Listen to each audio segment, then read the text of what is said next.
5, 4, 3, 2.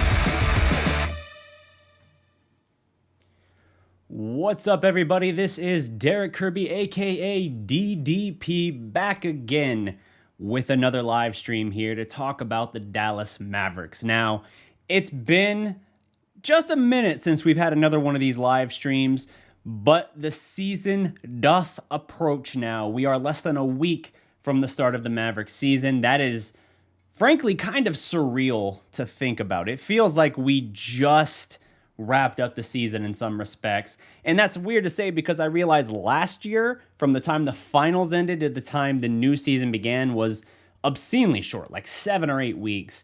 So by comparison's sake, it's been a good while. Yet at the same time, I don't know how I feel coming into this season. One thing that is evident through the preseason efforts here of the Mavericks, you hear it again and again, and you don't just hear it from one or two guys, you're hearing it from key figures, integral central figures to this team and its future, and a multitude of guys, that being how much lighter the environment and atmosphere is under the new regime. They're not directly saying, hey, Rick Carlisle sucks and we actually hated him, but you're kind of picking up those vibes. Whether you're talking about Kristaps Porzingis multiple times, talking about how much lighter and more refreshed he feels coming into this season, you know, whether or not it's specifically related to his health or just the general atmosphere under the new coaching staff. There were times I was kind of like, maybe it sounds worse than it is, and maybe if you view it through this prism, it sounds worse. But then the more times it's been mentioned, and mentioned by guys like Tim Hardaway Jr., mentioned by people around the team as well. This was a quote from Bobby Karalla here on his podcast. He said, "It's been night and day. They've had more fun in camp than I've ever seen them in practice, ever. They're energized, they're competitive, they're intense. The team is just in a much better mood." All of that sounds great. And the fact that you have Tim Hardaway Jr., Luka Doncic, Kristaps Porzingis, who I mentioned has multiple times commented on kind of the change in the vibe and the atmosphere, really paints this picture that the team is better and looser coming into this season than they were the past couple of years with Rick Carlisle. And that's telling because it shows that Carlisle had lost his grasp, if you will, his feel on the pulse of this team and not knowing how to give them what they needed to be at their best. However, I do want to caution something. And this is really the only topic for the day. We're going to discuss this in depth. If you guys got questions, hit them in the comments. Let me know. I will go through them. But I'm curious, as the text says there on screen, how will this team respond when they encounter adversity? Change is great. Change can be a great thing. You can look through this and say, hey, man, the last guy was really a little bit of a dictator vibe. And this coaching staff, even though Kidd does have a little bit of a sordid history with being kind of the psychological warfare coach and really beating guys over the head and not necessarily knowing how to talk with them and resonate with them on their level, connect with them on their level. He does have that history, and those things were addressed when he was hired by the Mavericks. So how does that affect things? How does that affect Kidd's approach here? Is he being a little bit looser, perhaps, knowing his track record, especially since the Honest book came out this offseason, and knowing how fresh in the minds that is for people? Is he being a little bit looser? Is that better? I think it probably is, but it is something to consider. Like, once this team encounters adversity, if you look at it from Kidd's perspective, if this team is not always practicing as hard as he would like, and if they're struggling on the court, is he going to slip back into those old habits? I tend to think, yes, you've had time to learn and grow and understand what you did wrong, and that could certainly lead to a different approach now that is locked in place and doesn't deviate or regress back to previous behavior.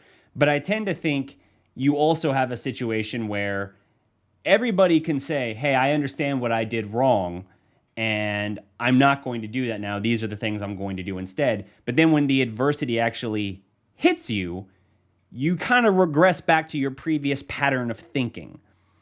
I want to see if he can apply that, because I don't know that Kristaps Porzingis, based on what we know of him as a Maverick especially, how well that will work with him. We've talked about if KP is physically and mentally dialed in, he is a legitimate number 2 option on this team. And if he looks anything like he did from January through the bubble up until his injury against the Clippers 2 years ago, then you have a superstar in your, second star role. That's phenomenal. But if the team hits adversity early on, whether it's KP individually or the team as a whole, and Kidd starts to kind of take the hammer to everybody, regardless of who it is or what they're doing, will that keep KP locked in where he needs to be successful? I want to see that. I want to see how this team responds to adversity, because it's great that they're lighter and looser and they're playing great right now. They're excited. It's fresh. That's awesome. It is. But you need to see how they can respond when adversity inevitably rears its head, because it always does. Whether it's a tough stretch of the schedule and the team struggles, or whether it is a matter of injuries or whatever, you're going to encounter adversity. And how this team performs in those moments is key. I'm not saying Carlisle was the best at managing that at all. What I am saying is everything is fresh and new, and that's great, but you have to see how they perform when that actually gets tested. That's my real interest here. Early on, the results fairly promising. It's preseason, so I don't put much stock in that, but I do feel like KP is moving lighter, better. He seems more engaged. Jason Kidd called it fake news, the relationship quarrels, if you will, with Luka and KP. I don't know about that. You can say something's a bit overblown, but to say fake news is to say that it never existed at all. I don't think that was the case. I think body language certainly suggested there was something not quite right there. And, if you look at different things, like in the playoffs last year, after I think it was game 2, KP photographed in a strip club after the game. I don't think that resonates well with his teammates, kind of understanding like, dude, and he was fined for violating the NBA's safety protocols relating to the playoffs, going out there and risking potential exposure to then come and continue playing in the series. I think that probably doesn't rub his teammates necessarily the right way. And if you're looking at that from Luka's perspective, you're probably saying, dude, you're supposed to be my co-star, and you're doing things that are unnecessary and putting yourself and the team at risk. Not good. Now, I'm not going to harp on that too much, but I will say I think there is some truth to things not always being great. Can I say it's been overblown? Sure. I think that's fair. But I want to see how KP looks, because now that he's had a full healthy offseason and he's had time to work on his game and kind of finding that balance between adding muscle and still being quick, I think he actually has an opportunity to put forth the best season of his career. Why? Because we're finally getting a real look at what this team was supposed to be with Luka and KP. KP operating at or near, and Jason Kidd contends with what he's seeing early on. He thinks KP is ready to regain all-star form. He was named an all-star with the Knicks, but he didn't get to play in the game because he tore his ACL. So if KP is back to all-star form, then obviously you have your tried and true number 2 option. The question then becomes, what is his availability and consistency? And those two kind of go 1A, 1B, because they go hand in hand in a lot of regards. Your best ability is availability. You've heard that phrase, I'm sure. That's very true. If KP is not available consistently I think the Mavericks in the past, and apparently this was a Carlisle-led decision, really tried to rest and minimize KP to some extent. And I think that made it difficult for KP to ever find rhythm. And it was kind of like you're putting him in so much bubble wrap that you're actually not allowing him to ever get any consistent flow or rhythm. And then he does get nicked up more. I think back to, and this is a little bit of a wrestling analogy, but this is talking outside of that. It's talking about it in a performative kind of way. Triple H, the wrestler, he's probably 50 now at this point, but he doesn't wrestle a whole lot anymore for obvious reasons. But a few years ago, he came back into the ring after an extended period, kind of off-screen, dealing more with behind-the-scenes stuff. He's like the COO or something at this point of the company. And he talked about how training to get back in the ring, even though he's taken thousands, maybe tens of thousands of bumps over the years, kind of training yourself how to fall and absorb the impact without really hurting your body. He talked about how it's so difficult getting back into form. When you haven't been doing it consistently, suddenly any bump hurts. Bumps that you could have absorbed in your sleep and not even noticed them when you were in the flow of things suddenly hit you harder, and it's harder to kind of gauge against that, to kind of guard against that. I kind of wondered to some extent if that's a little bit of the case with KP, with how inconsistently he's been played, whether some of it was legitimate, like, oh, what's that? He's got some soreness around his ankle or knee. All right, we're going to shut him down for a few games. Oh, he has this issue with ribs or back. All right, we're going to shut him down for a little bit. It makes it where you can't really get in a flow, and then any little bump or hit you take is going to register more, and you're going to deal with some soreness. Kind of like when you're working out, as you get into a routine working out, you're going to be sore the next day. You're probably going to be even more sore 2 days later. And if you just say like, oh, I'm not going to work out again until the soreness goes away, well, then you're never going to build towards what you're trying to do. You work through the soreness, not to the risk of hurting yourself, obviously. It's a little bit different. But you work through some of the soreness. If I work out in 2 days, instead of saying, like, I'm just going to shut it down for 3 days or 4 days or whatever until the soreness passes, then you can kind of work through that. Now, granted, that's muscle versus like a strain or a sprain or something like that. It's different. I get it. I'm just giving a general analogy on, like, think about, like, the forearms he's taking in the back if he's trying to post up, or how he bangs elbows with guys trying to get into position for a rebound. Those are the bumps and bruises I'm talking about. I'm not talking about like soreness in his knee or tendonitis or something related to ligaments or tendons. I'm not talking about that.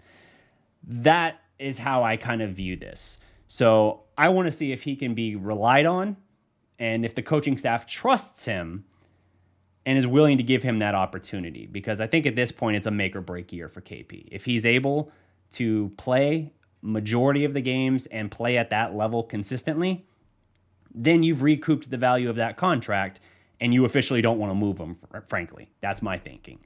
If it doesn't hold up, his value is already rock bottom anyway, but if it doesn't hold up, then okay, you gave it the try. You took off the training wheels and basically said, all right, dude, well, let me change that analogy. You took off the floaties in the pool, and you're like, all right, dude, sink or swim.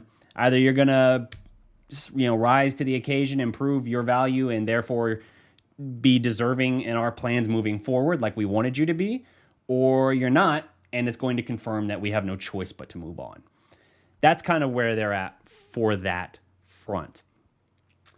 Let's see. Faraz, first in the house, what's good? Martins, what's up? Quasimodo, yo. I agree with diversity. Big test will happen. Every team faces that. Absolutely. Julian, what's good? Can't catch him. Liking the vibes around this team so far. Of course, we'll see. Agree. The Maverick, hey, man, looking good. Big difference from last year. Keep it up. Appreciate you, man.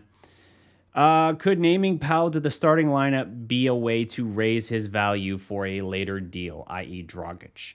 Asks Julian. So you're asking if Powell being a starter is a way of featuring him a little bit better so that they can hopefully trade him possibly for the Goran Dragic acquisition that we all still think is at some point, whether it's a trade or free agency this next summer, going to happen.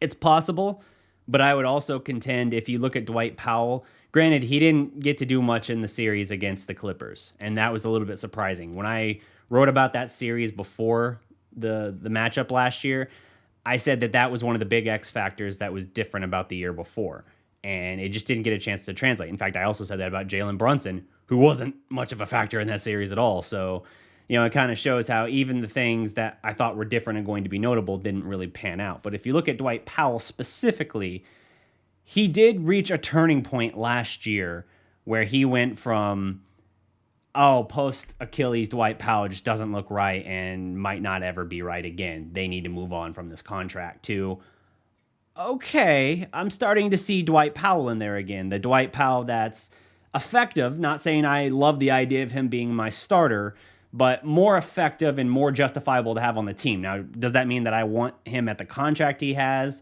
or that I want him to be my starting center? No, but it does mean that there can be a role for him on the team. So starting him, is that a measure of consistency, or is that a measure of them saying, well, look, we know we want KP to be the 4. We have, for a team that has like 7 centers, we somehow don't really have a perfect starting center option. They're not going to start Boban regularly. They're not going to start Maxey. They're not going to start Willie Cauley-Stein. They're kind of in a bind on that. So I understand that as far as keeping a little bit of versatility, maybe they think Powell is still the best option, and that with him sort of regaining form late last year, pre-Achilles form, I should say, that maybe, just maybe, he can still bring a valuable aspect and dynamic to the offense as far as the lob threat that they had before his Achilles injury that was so difficult to guard. Where people kind of overlooked the fact when 2 years ago Dallas had the most efficient offense in NBA history, they were actually more dynamic before Powell went down with the injury. Now, I know that KP stepped in then at the center role, and suddenly he unlocked a whole new level, and he played better from the time Powell went down in January to the end of the year for KP. I grant that, but the larger sample size beyond just those couple months there, because you got to think of what the stoppage was due to COVID and everything, the larger sample size than those really 2.5 months suggests that KP realistically is better suited for the 4. That's his preference. That's where he's better suited to play. And they're going to look to get him more diverse looks rather than just camp him up in the corner and say, all right, look for the ball and be ready to shoot. His game is more than that, and it should be more than that. But with Powell, Steve Kerr said it at the time when they played the Mavericks. It was shortly after Powell's injury, if I recall, and the Warriors, I believe, won the game. And asked about it after the fact, after the game, Steve Kerr was basically saying, they were a little bit easier to guard tonight because they didn't have that dynamic. They didn't have like the true roll lob threat that Luka is so effective with. And the absence of that made it a little easier for defenders to stay home on their man rather than collapsing down into the heart of the paint as Luka drove and tried to, kick it or lob it up for Powell or whoever. So the absence of that was striking. He said it made a big difference in how they were able to guard Dallas, which made the offense more... It eliminated some of that spacing that the Dallas offense needed to really thrive. Now, KP unlocking that gear and them rolling for another 2 months, that still allowed them to be highly impactful and effective. And if you have a whole season of Luka and KP operating at and near those levels, then you're going to be a very good team, I think. Even with the way the rest of the Western Conference, I feel, got a lot better, frankly. I still think this Mavericks team is somewhere around a 4 or a 5 seed. I think they're in a similar boat to last year. They were a 5 last year. And I think wins-wise, they're probably somewhere in the 47-48 range. I forget who it was that projected them. I saw somebody project them the other day. I think it was John Hollinger for The Athletic, I believe, is where I read it. And he projected them as the 5 seed and 42 wins. I don't think 42 wins gets the 5 seed. I think it's going to be a higher bar than that. But I think the projection as far as that is pretty effective. And there's just a lot we have to see. We have to see if KP really is still in there somewhere, if the unicorn is still there, or if it's just a make-believe thing, kind of like unicorns in real life. Like, Oh, they don't exist. He doesn't exist anymore. It's over. Like, whether it's that sort of thing or whether KP can still unlock that form again and then be consistent. If he can, then the two-headed monster you have alone is going to really make up for a lot of the deficiencies you might have. I think as far as talking X's and O's, I think Carlisle is better than Jason Kidd. But the more trust you're able to put in Luka, and if Kidd can actually grant Luka the freedom while helping guide and develop as opposed to kind of constricting or controlling a little bit, then maybe that can go to a next level and still be good, where the overall team is better and plays better despite that change. It's all hypothetical, but I think that's a fair overview. Trevor Foster, what's good? 45 wins gets you in the play-in. Yeah, 45 would probably get you in the play-in. I think that's fair. I think the team's probably 47, 48 wins right now. So, but keep in mind, too, tiebreaker scenarios. You had last year a train wreck of teams. Really, beyond the first 2 or 3 seeds, it was a logjam that determined the ranking from there. It's not like the difference between the 4 seed and the 7 or 8 seed is that big generally. It might be a couple games, and it just comes down to a multitude of tiebreaker scenarios. So that's something you have to consider.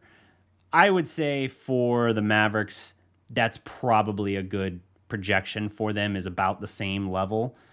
I want to see how Tim Hardaway Jr. can come into this. If you saw either the preseason games or pictures of Hardaway from practice, the dude is shredded. Like, a drug test is incoming. I have no doubt about that. It probably has already happened because Tim Hardaway Jr. is looking jacked right now.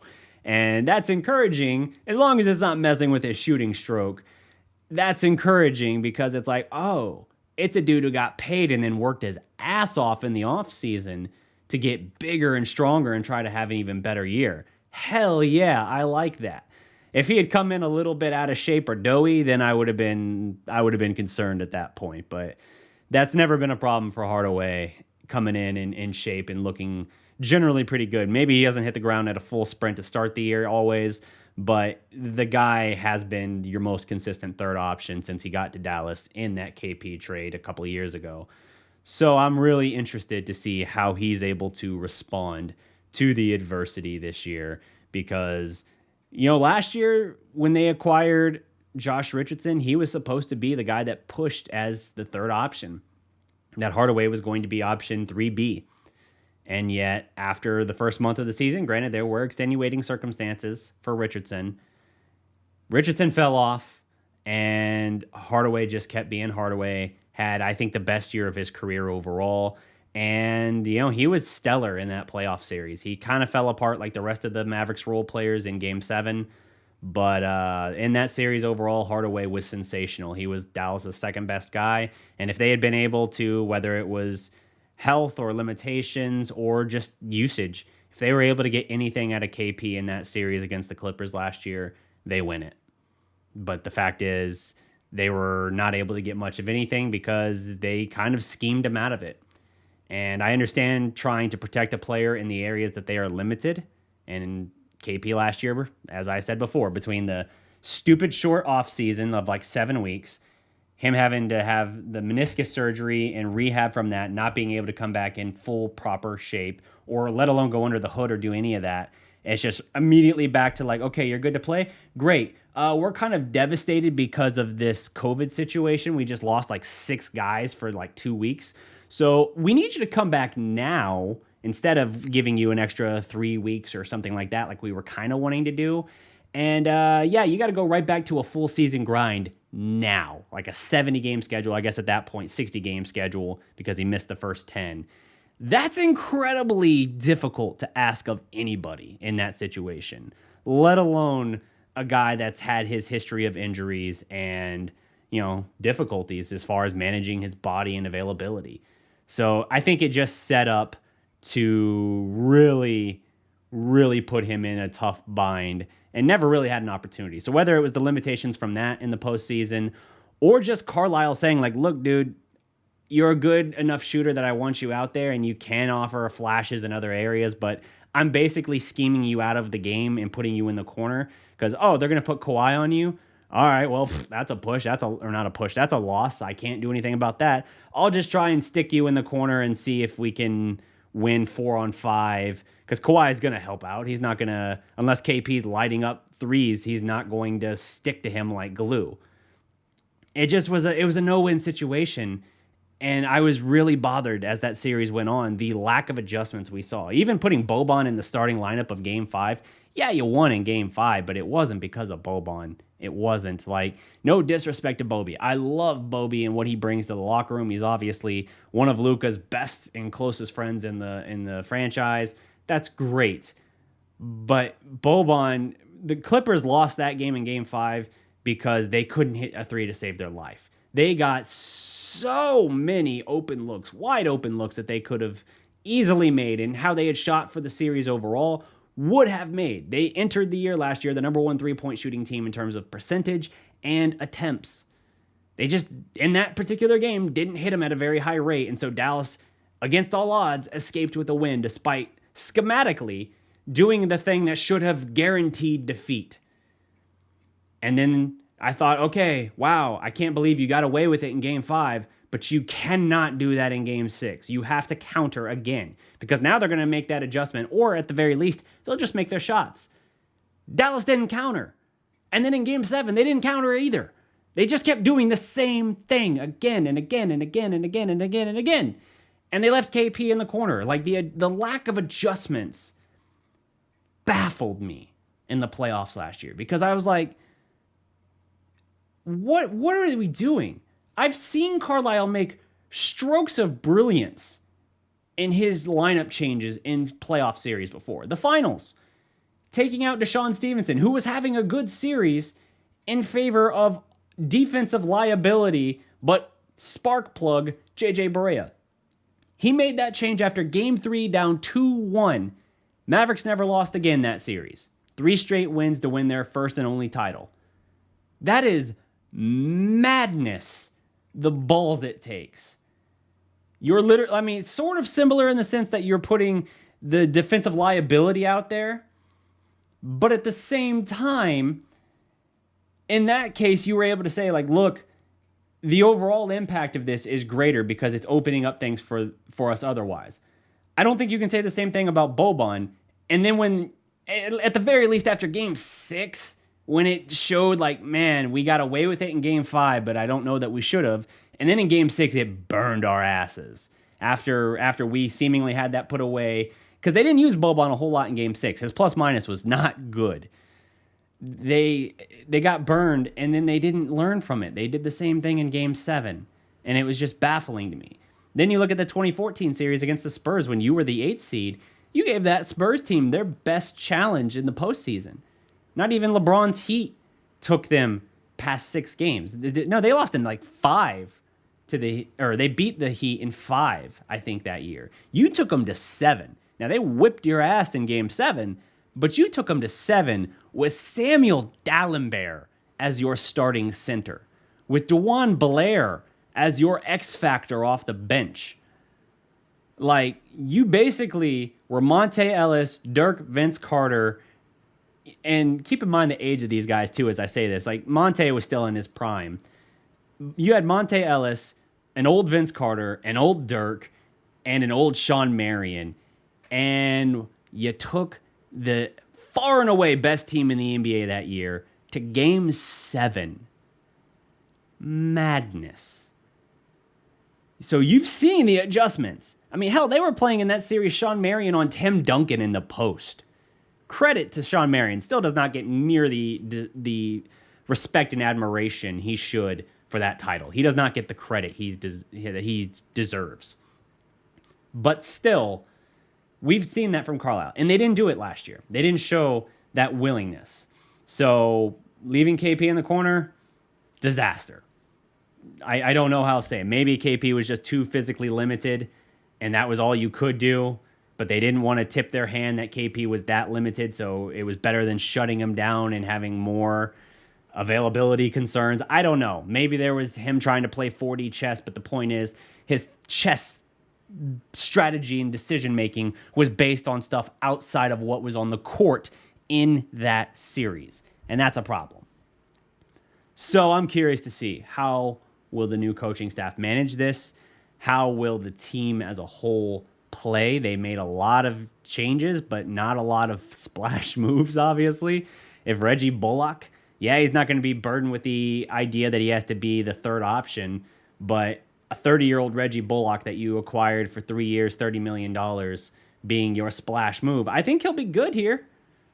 If for no other reason, he doesn't have to carry the burden of Josh Richardson. I don't think his stats are going to be, significantly better than Richardson, but I do think at the very least, the fact that he's not going to be asked to be the third guy, and then he'll be able to shoot probably 39, 40, 41% from three while playing, gritty defense is going to benefit him. That's going to be what makes him more valuable, because Richardson dropped off, again, extenuating circumstances, dropped off a cliff last year. He was unplayable in the playoffs unless it was a go make free throws in the clutch situation. He was great there, but that's it. He was unplayable otherwise, and he was acquired specifically for that. His three-point percentage was the second lowest of his career, I want to say, when everyone else, largely around Luka Doncic, elevates their games. He dropped off. That's troubling. I don't think that'll happen with Bullock. Bullock does not have the same creators in New York that he'll have in Dallas, just by simple virtue of playing with Luka Doncic alone. That's it. That one thing is going to make a world of difference, where for a guy that is great at catch and shoot threes, good quick release, high clip, he's going to get a lot of those looks in Dallas, and I think he'll do well. Other than that, you have other guys. Frank Ntilikina is another one that I think is an X factor for this season. I didn't have him listed previously, but something is going to happen with the Mavericks roster, I think, in these next few days. I think something is. I know that seems a little bit out there, a little crazy perhaps. I'm not saying it's Dragic for sure, but I think Frankie Smokes makes this roster.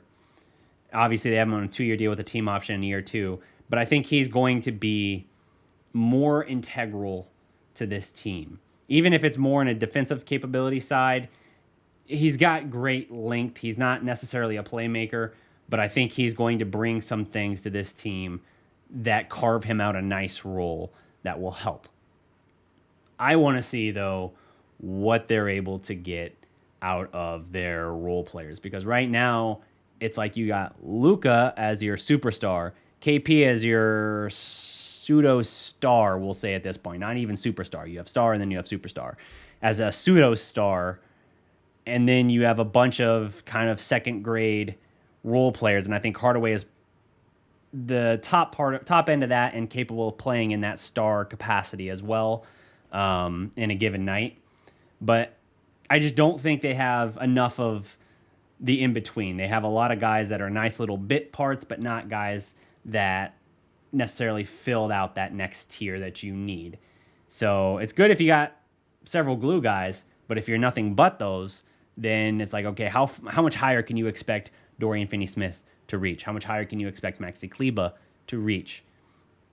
They didn't make a move on Lauri Markkanen. They didn't make a move on Dragic yet. I don't know what their move is going to be, but I do feel like something is coming. Moses Brown, Trevor Foster, it's a good call out. Moses Brown is an intriguing prospect. I have maintained that position since they acquired him, and I wrote on him. I think he's an intriguing prospect, and I think the fact that he's working with Tyson Chandler, and Tyson Chandler has very, very clearly taken on a mentorship role with him, I think is good. One, because I want Tyson here as a coach. I know Tyson momentarily was entertaining the idea of signing a 10-day contract with the Mavericks, even though they literally have 7 centers, it feels like, on the roster. I think it's better, obviously, if Tyson is a coach, and if he continues to mentor Moses Brown, I think that'll be great. Because I think Tyson, the intangibles that he brings and that he can instill in Moses are a lot of areas that Moses, frankly, needs to improve on based on previous stops, whether you're talking about his one season at UCLA, his stint with initially the Texas Legends as a member actually of the Portland Trailblazers, just because they don't have their own G League team. Then as a member of the Oklahoma City Blue and Thunder. Now here, I don't count obviously the Celtics because I don't think he even had a practice with them, obviously. So yeah, there's a lot to look at and consider. I would just say, I don't think he's going. I mean, there are people who are saying he should be a starter right now. No, Moses Brown is not your everyday starter. I'm sorry, he's not. He can be a nice role player. You might be able to get into a point where he develops into a regular starter, but he's not there yet. He is very raw. What he brings, the size, general quickness, and all that, that's great. And he can bring a lot of things that you need in that respect. He's also a guy that can vanish on the floor, a guy who can be inconsistent in terms of his motor and effort. And again, that's why I want him working with Tyson as much as possible, because I think Tyson will instill that in him as a guy who himself was elite in those areas. And if nothing else, it's a guy who will hold him accountable, and he's not going to hold his hand. So I think it's a perfect mentor for Moses Brown. And I'd like to see what he can grow into, but right now I think he's going to be a rotation guy that gets maybe 12 to 15 minutes a night, frankly. That's where I think he's going to be right now. And I don't even think he's going to play every game. I think there's going to be times where you just look at it and say, it's not really an ideal thing. OKC actually kind of did a brilliant move showcasing him the way they did while they were trying to tank anyway, because now the Celtics bought in on that to make their trade as part of the Horford trade. And then the Mavericks, now they didn't make the Josh Richardson trade for the sake of Moses Brown. He was actually a last-minute throw-in, which is why people were really afraid that the Mavericks were going to turn around and trade him. But I think Kidd's interest in having Tyson on his coaching staff and Tyson picking up an interest in Moses Brown and mentoring him, I think that maybe changed the projection here for Moses Brown, because I'm being honest with you guys. I really think Dallas, when they acquired Moses Brown, I think in their mind, it was incredibly temporary. Like, the fact that they would not have envisioned then when they acquired him, he would be on the roster today, I don't think. I think that became the situation because of Kidd wanting Tyson and Tyson having a vested interest in Moses Brown. We've screwed Tyson over twice in the past. And I think if you then turn around and dealt Moses Brown, Tyson would be like, hell no, I'm not going to coach for you. Good Lord, can you give me the middle finger any harder to the face? Punching me in the face with your middle finger extended right now every time I deal with you in any respect. So, yeah, that's a shame. But I think that's what's honestly keeping Moses Brown, as far as Dallas is concerned, a little bit more anchored right now. And that's good, because I do think he can be a good player for you. I think he can be a guy who could potentially be an everyday starter and be a nice piece. Doesn't mean that he will be, but I think he has the potential to. He's an intriguing prospect. So, yeah, that's a good call out on Moses Brown. Let's see. Teencum Paquette says, sleeping on Brunson. I think Jalen Brunson's a nice player. I like Jalen Brunson a lot. I also am aware that he was a non-factor in the postseason last year. Yeah, it's a little bit of a tough matchup. He's a nice player. He's a steady hand backup point guard. And other than Luka, he's your best playmaker. But I don't consider him a great playmaker. I just think he's a decent floor general. He can run things and kind of keep a steady hand. He's got a little bit of a knack for hitting big shots as well. That's great. That's the veteran experience and leadership he showed, obviously, with Villanova having 2 titles. So that's great. But I also think that he's not your ideal, if that makes sense. He's not the height you should aspire to for your second playmaker. I really think they need to find a better thing there. And I'm not saying that's necessarily Dragic. I think what Dragic would bring to the team isn't the same. But I think Brunson's a nice piece. I think he'll contribute well to the team. So I don't know in what respects I said something where you thought I was sleeping on him, unless you just assume that he's going to take a big leap this year. What I do know is he doesn't yet have a new deal. So that's something to watch. That kind of makes me wonder what his future is here. Because while he's a nice piece and someone you would like to have, he is older than most guys in his situation, given his experience, because he did stay a little longer. Did he play all 4 years at Villanova? I don't quite remember anymore. It was at least 3. I know that. So he came in a little bit older and more, more experienced anyway. And that has served us well to this point. But I think even the franchise kind of looks at it and says, with our cap situation being what it's going to be, with Luka's new deal kicking in after this year, KP right now, he's on the books. Obviously, he's got a lot of money still pending to him. If you include this year, $100 million still owed to KP out of that $158 million deal he signed. That's a lot of money tied up in just those two guys. Can you afford the contract? And I think the projected contract for Brunson that was being discussed, who was it? By Hollinger, was saying that he was going to get something like a 3-year, $57 million contract. Do you give Jalen Brunson that deal right now? 3 for 57? I think a lot of that depends on whether or not you have trade projections for him. He has value. Teams are going to be interested in him. But I don't like the idea of Jalen Brunson. I think at the time when I posted it in the community tab, I said, unless you're thinking to trade him, I probably do give him that. But the more I've reflected on it since then, the more I kind of look at the total cap situation and say, let me see, what would that even convert out to? That would be $19 million a year. Do you think Jalen Brunson is worth $19 million a year? I know the cap has gone up and it's kind of blown up, and now what we used to consider superstar money is not superstar money. Now it's like role player money, and I know what Michael Porter Jr. just got for a guy that has, he's a nice role player and he brings something to him, but the max he got is obscene money. And, he at least brings an offensive punch greater than Brunson. So I'm not saying it's that deal, obviously. But I think about it and I say, given the other cap situation that we're looking at here, I don't go 57 for 3. I like Brunson. I would be interested in keeping Brunson. But I'm also not willing to pay $19 million a year to my backup point guard who, thus far in the postseason, granted he's only had one crack at it against a very good defensive team that got to the Western Conference Finals last year, is not a guy that was playable really for you in that series. I just think you got to be more open and objective for that. As for Dorian Finney-Smith, I saw him mentioned in here. Let me see. Let's see. What's the outlook for Dorian Finney-Smith contract after this year? Yeah, what's the outlook for it? Where is he situated? You got him on a stupid affordable deal. I want to say it was like a 3 or 4 year deal. A 3 or 4 year deal that was like $4 million a year. It was like 4 for 16 or something. I'm trying to remember. It's been a couple years since he signed it. Catching me flat-footed there, admittedly.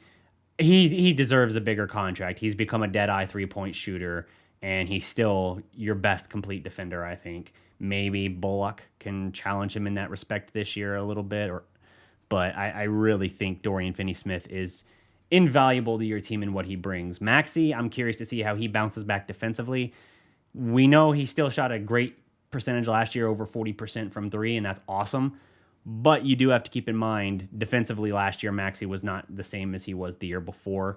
And that's, I think, nagging injuries. As long as they're just nagging injuries and stuff that's been addressed now with a longer offseason, we're probably okay. But he is one of those guys that got hit harder by, COVID-19 and took longer to come back. And maybe he never even fully regained that step last year. So we have to see, how's it going to be this year? Things that we have to monitor and consider. So, that's kind of the state of that. Good money contract, good value contracts, but you have to see, one, even in optimal form, how much higher can the two of them continue to reach than what they've already done. If you have to depend on them at the level that you do, you might be in a bit of a tough spot. Like a big X factor for Dallas when they built that 2-0 series lead, and then I think did they go up 3? No, they went up 2-1 in the series. 2-0 overall in the series on the Clippers. A big part of it early on in that series was Dorian Finney-Smith knocking down threes, chipping in 16, 17, 18, I think 19 points in one of those games. Unreal what he was doing. And the problem was it wasn't sustainable. He was having to work so hard on defense that over the course of a series, it dropped off and he stopped being able to add that punch offensively. And that's where they capped out. And if you recall 2 years ago in the playoffs, Maxey played phenomenal defense, as you could ask, on Kawhi Leonard, but he couldn't throw the ball into the ocean if he was standing with his toes in the sand on the beach. He was so expended on defense that he had no legs for his shot in the playoffs 2 years ago. Last year was better, but still not where you want it, and it was a similar issue. So you got to be more frank in what you're asking of these guys, and for what the need and ask of them is. I think that's where you're talking. That's where I'm talking about. You're missing that next tier. You have a bunch of guys that are nice bit parts that fit well together, but you're having to ask them to be more than they are against the absolute top level talent, like in the last 2 years, the Clippers, how talented their roster is. You've had to ask so much of them that it's not reasonable. And I think that's part of what's bit Dallas the past couple times. Let me seek through some of these questions here.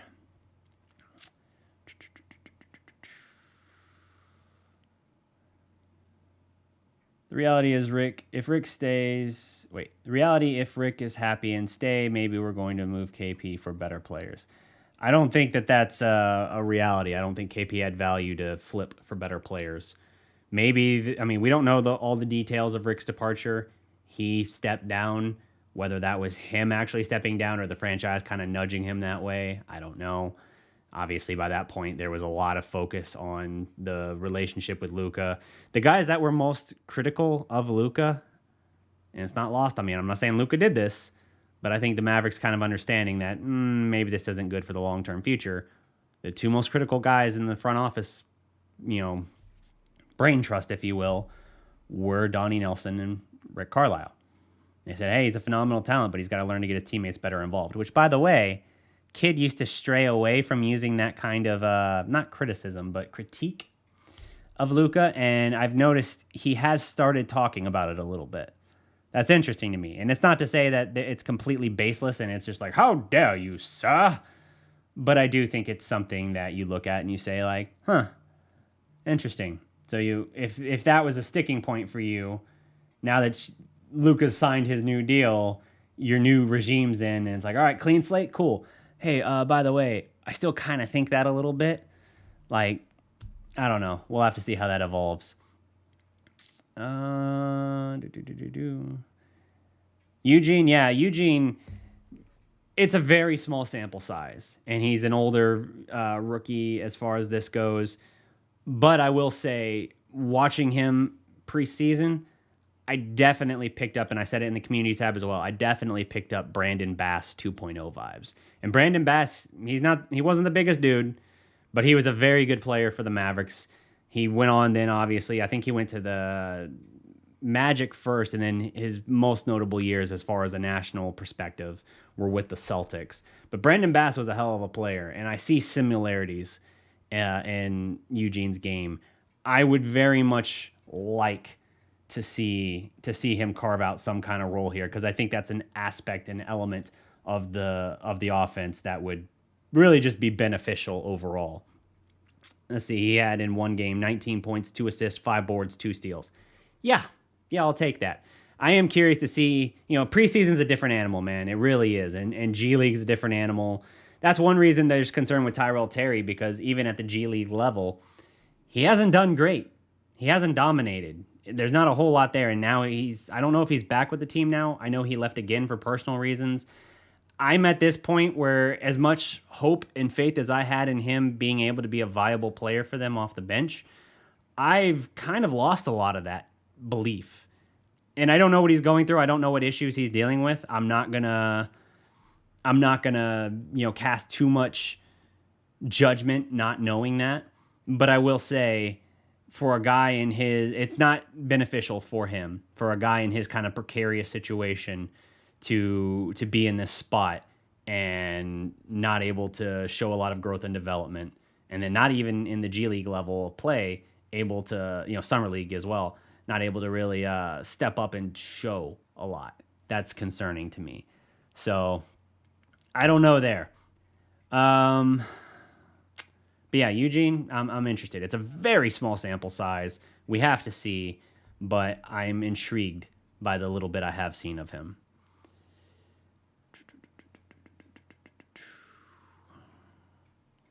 Who's the guy that passes KP the ball when Doncic is resting? Brunson only sees a straight line. Any chance for Frank to be part of the rotation, asks Martins. I think Frank will be part of the rotation. I do. I don't know how many minutes per game we're looking at, but I do think he will, because they're going to need more defense, even though they've done better the last couple of years getting some defensive-minded guys. I do think Frank will be able to bring an element there that will make him a bit of an X factor. Maybe not an every night X factor, but a guy that will be able to give them some big minutes at times in the season. Another guy that I'm concerned with is Josh Green. I'm not seeing it yet from his development. You know, on the Australian Olympic team, he really couldn't play at all. And for what we've seen over the offseason, summer, and all that, and even now in the preseason, I'm just not seeing it all coming together yet. Now, he's still a young player. There's still time to develop, but I'm a little concerned at this point because he, I think, had more expectation when he was drafted to, okay, maybe he's not a big contributor year one, but by year two, we're going to start seeing he's a viable 3-and-D guy for us. And now you're looking at it and you're like, maybe not so much. And then you look at Tyrell Terry, the next pick, maybe not so much. And who did we miss out on? Desmond Bane? Who did we miss out on? Shadik Bey? I think you look at these different things and you're kind of like, all right, I don't know. And Tyler Bay, who we did draft, we let go, didn't retain his rights, so he got picked up by Chicago and then let go, so now he's floating around out there, who knows. That draft class is already kind of looking like it might be a wash, and that's disappointing. You know, I understand that not everyone's going to be Luka, not everyone's going to be even Dennis Smith Jr., but I do look at it and say, like, all right, well, you had higher hopes for your draft class to be 1 year removed, not even the start of year two, and in a position where you could reasonably be saying, yeah, this isn't going to work. One guy's gone and the other two were on very thin ice, could go at any time. Not good. Not good. Now, Josh Green, I think, might have a little bit more leash because Jason Kidd, in talking about developing some of the young guys on the team, when he came on and had his introductory press conference, did specifically talk about Josh Green. So that gives me some hope that there's at least a plan and patience there. But you just got to see, man. You got to see. Salute from Brooklyn. Love Frank. Frankie Smokes. It's been limited so far, but he is showing that he could have a little bit of a role, certainly, with the team. And I want to see him be able to reach some of that potential. I don't think he ever really had a chance to consistently do it in New York. And I think here he's going to have to work up into that role a little bit, but I do think he's going to make the team, and I think he could bring something that the team frankly needs. I mean, anytime you're like a 6'4" point guard, he's classified as a point guard. His skill set doesn't really scream point guard. Anytime you're 6'4" with a 7'1" wingspan and you can be a long, lanky, athletic defender, then you're going to, find a spot on a team that needs defense. So we'll see. I'm curious to see how his game can continue to develop around that.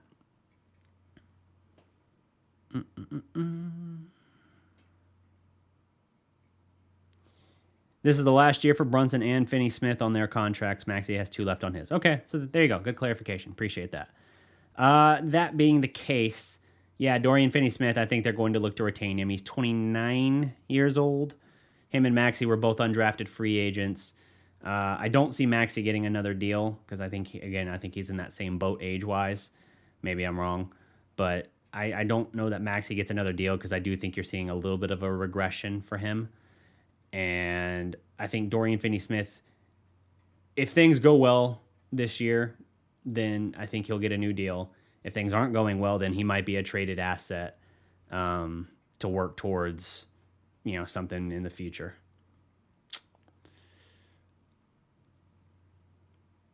Dallas needs more third options. Atlanta has 25-plus point players, a 20-plus point player, and 3 15 to 17-point starters. Yeah, no, I agree. Atlanta, what I loved about Atlanta's approach is when they got Trae Young, they were a really bad team too. And yet they went out and they threw money left and right. Ton of work. brought in a lot of big contracts. Now, if they can make something happen, I mean, they got to the Eastern Finals, so obviously they made something happen with it. But if they can show consistency and ultimately take that next step, then yeah, it made sense and it paid out for them. Dallas has not paid the luxury tax since they won the championship. And I don't think that gets talked about enough. Or when it gets talked about, it's kind of glossed over. There's something to be said about that. Their insistence and demand for cap flexibility has never paid out in a big-time free agent picking Dallas. You always hear, oh, they're the runner-up. Oh, they just couldn't get Hassan Whiteside. Oh, they just couldn't get DeAndre Jordan the first time. They couldn't get Kyle Lowry this last time. They couldn't get Darren Williams. They couldn't get Chris Paul. They couldn't get blah, blah, blah, blah, blah. You can go down the list for a mile. The almost Mavs team is a variable all-star game. Both rosters complete with reserves. It doesn't amount to anything, but since the championship, they've not paid the luxury tax. And that is something that goes to the top. You can talk about cap flexibility and, hey, GM has a say in that. All right, fine. But a lot of that's got to be Mark Cuban, too. And, you know, their cap situation, they're headed towards having to pay it. So either they get their ass in gear and start wheeling and dealing a little bit to get the best talent in here possible, or you're just going to squander time, man.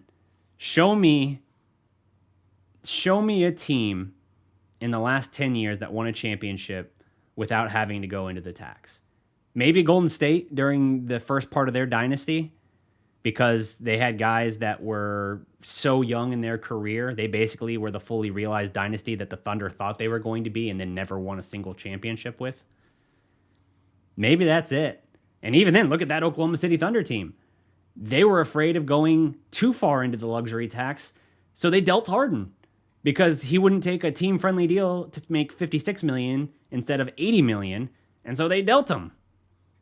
And they never got over the hump. Never got back to the finals.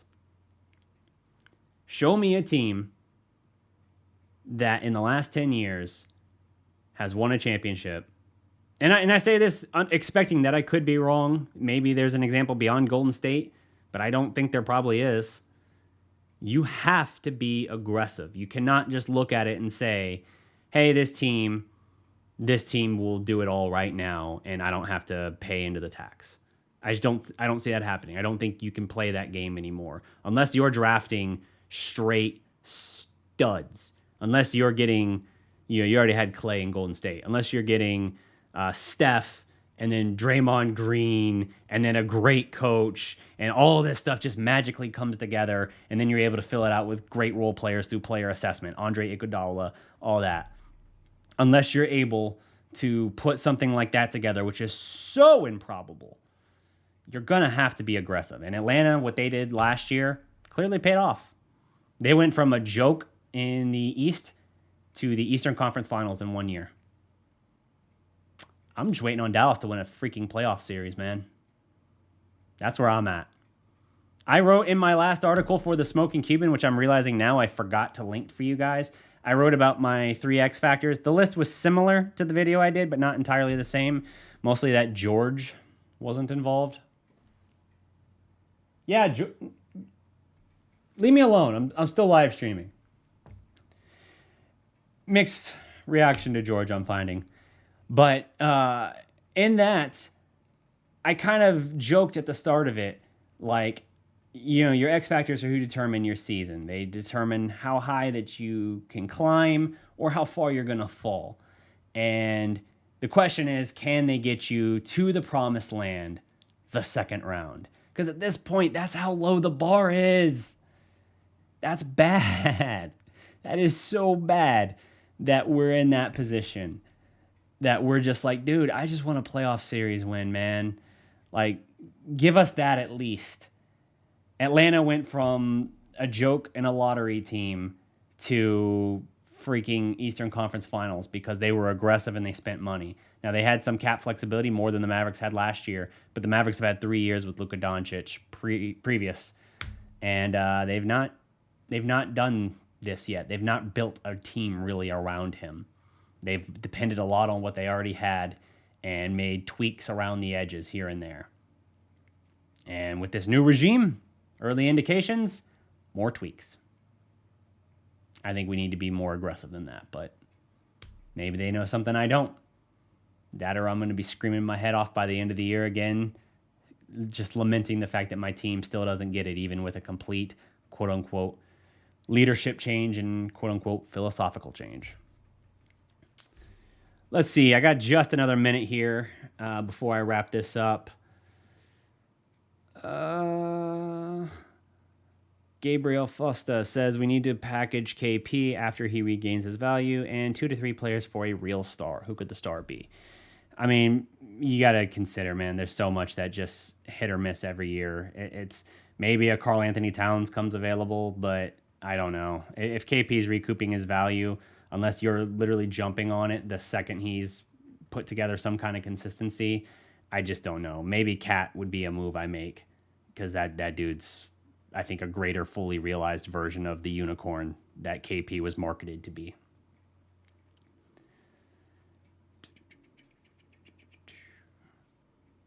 KP has looked very good in the preseason early on and in practice from what I've heard, so I am encouraged by that.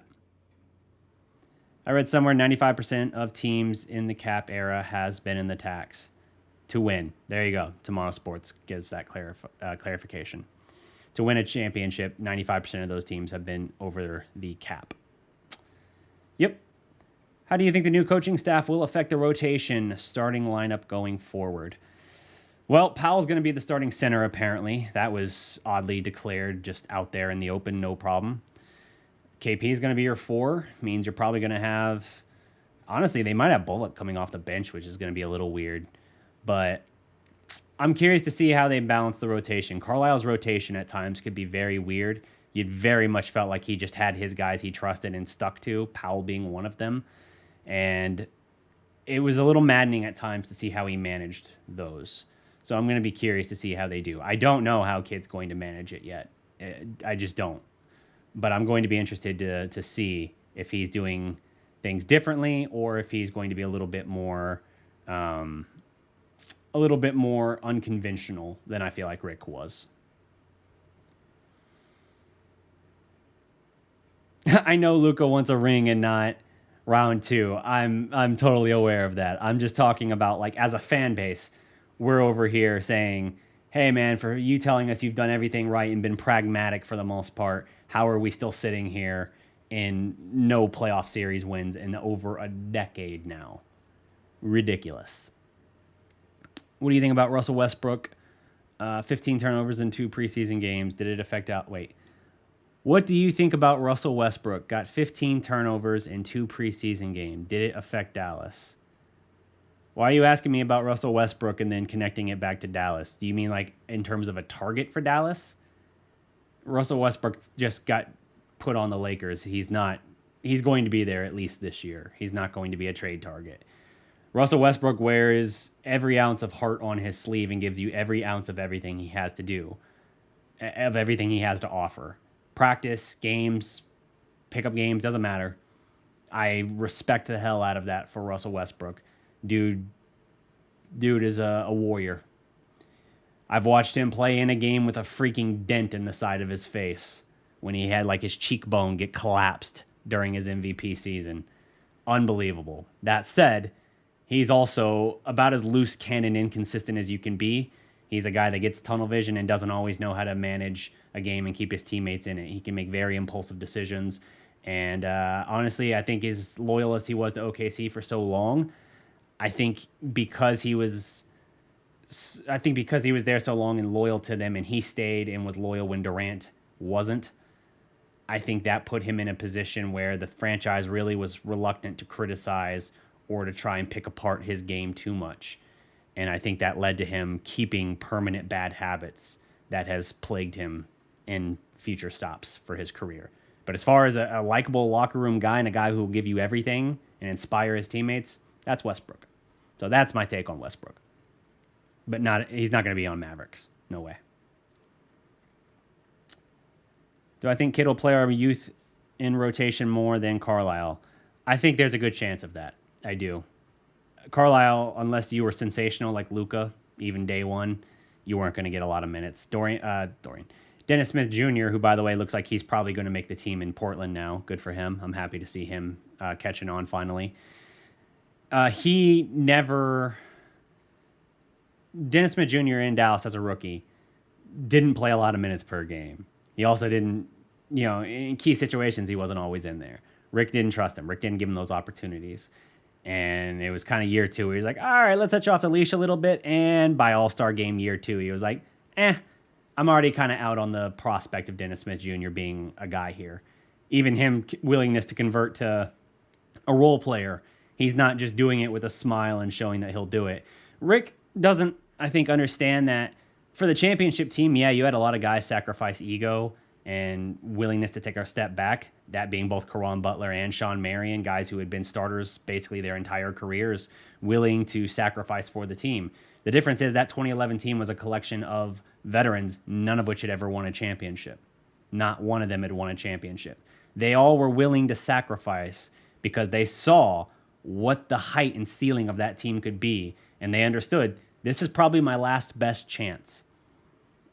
I will sacrifice because I've gotten and put up all of those quote-unquote empty numbers in the past and not had them amount to anything. So I will do that because I've gone that way for miles and miles and seen it ultimately will not work. So I will make that sacrifice to try and make this work. You cannot expect a guy who you gave the keys to the franchise to supposedly the year before and is 20 years old to be willing to do that by 2 weeks into the second season, be like, you're not going to be the face of the franchise. It's actually going to be this guy. And in fact, we kind of want you to be a role player.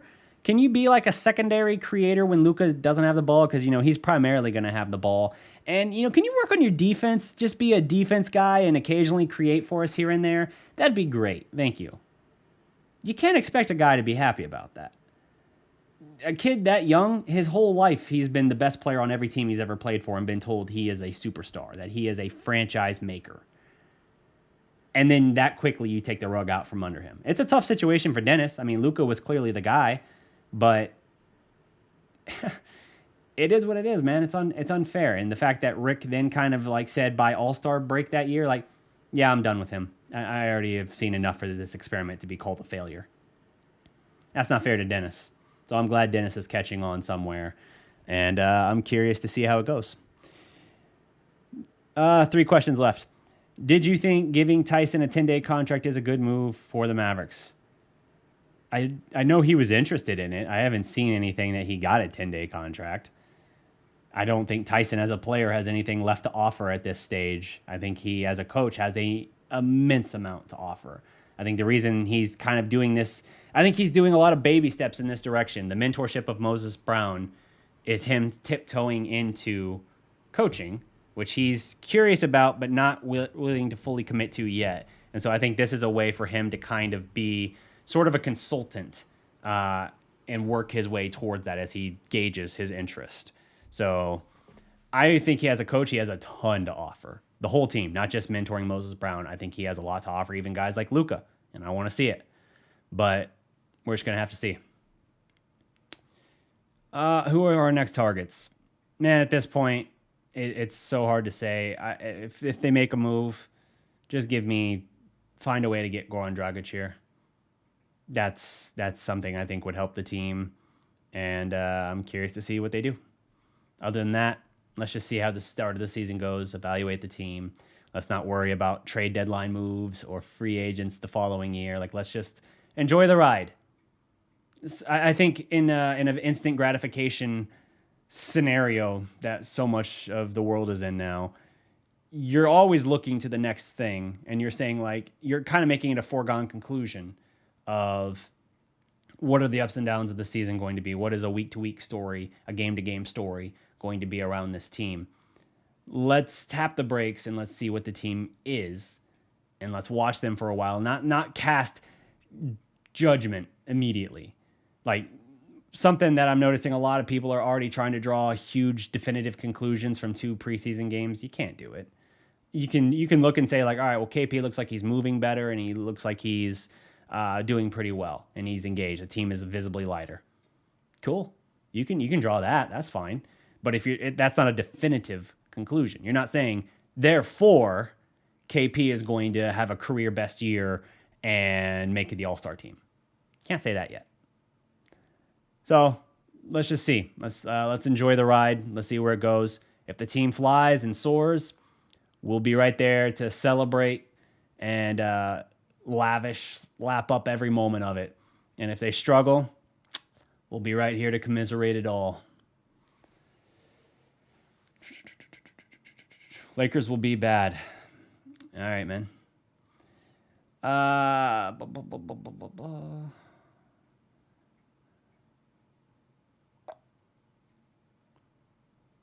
What is my prediction? Are we going to make our 15 roster done in practice and regular season? My prediction on like when we're going to make it or who is going to make it as the 15 men. I'm a little unclear on that question. 20 games in, we'll see if he has evolved. 20 games is a better sample size. Again, from January until his injury 2 years ago, and that was more than 20 games, he was sensational. And then we had a fallback. So we have to see. It's enough to make a better conclusion, like a stronger conclusion, but it's not a definitive conclusion. I would argue until we reach post-trade deadline, we don't know what this team is for the season. And even then, we might not know. But at that point, you have enough, you can draw a pretty good thing. Like, okay, this team doesn't defend well, or this team hustles well, or it gets after teams. It's gritty. This guy is having this kind of year, and he can be counted on to be this role. Like, you know at that point. But I think 20 games is like, all right, in this stretch of the season, when we're talking less than half a season, you can't make definitive rules. But I think that's going to do it for my time, guys. Thank you so much for watching. I will be back doing more of these. The season is very, very close upon us. And we will be doing more of these probably for the last 2 months. I'm finishing up classes here. My last semester at UNT, we're probably going to be doing 2 or 3 videos a week. But I do plan to get back more in depth once mid-December hits and I graduate. Then I will be doing more of these more often. We'll get back into the flow of regular post-game shows and all of that good stuff. So thank you for watching. Don't forget to like this video, leave a comment below, subscribe to the Dallas Prospect.